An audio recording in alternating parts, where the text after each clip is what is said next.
The Sixers were the latest victims of the traveling Steph Curry show, falling to the Warriors 107-96 on Monday night.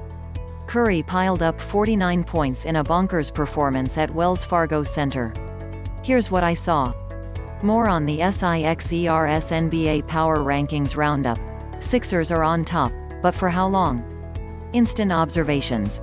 Sixers withstand Clippers shooting barrage to hold on for winWhat we learned, and didn't learn, in Sixers season series versus BrooklynThe Good.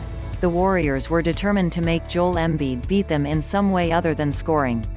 From the opening whistle, Golden State sent weakside help toward the big guy, incentivizing him to face up to attack instead of bunkering down in the post. To his credit, Embiid saw what the defense was giving him and made the most of it.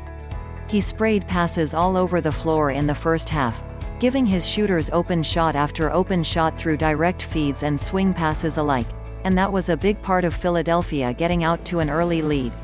It was more of a feel-out process as a scorer, but it will surprise no one to learn Embiid figured that out over time.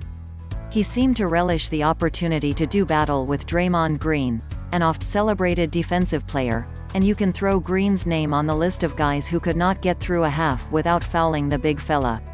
Embiid wore down the Warriors like he has so many other teams, and as they started to fear foul calls, he used up fakes and shoulder shrugs to deke around them in the paint, setting up open layups on his way to 17 first-half points. The Sixers needed more from their MVP candidate as a scorer, and his inefficiency from the field and the line were marks against him. But you'd be hard-pressed to find many plays where he made the wrong decision or missed the read he should have made.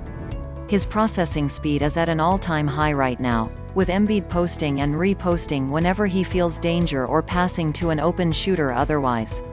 For the opening stretch of the game, Seth Curry had a brief window where he could call himself the superior Curry brother. It certainly didn't last the whole game. Big Bro is in the midst of an MVP-level stretch right now, but it gave the Sixers a needed boost on a night where they were shorthanded.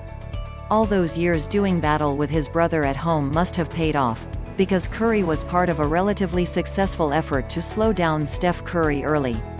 Philly showed high against pick and rolls and recovered well on the back end, taking away open looks and closing passing windows quicker than expected.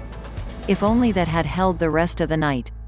The offensive end, of course, is where his money was and will be made.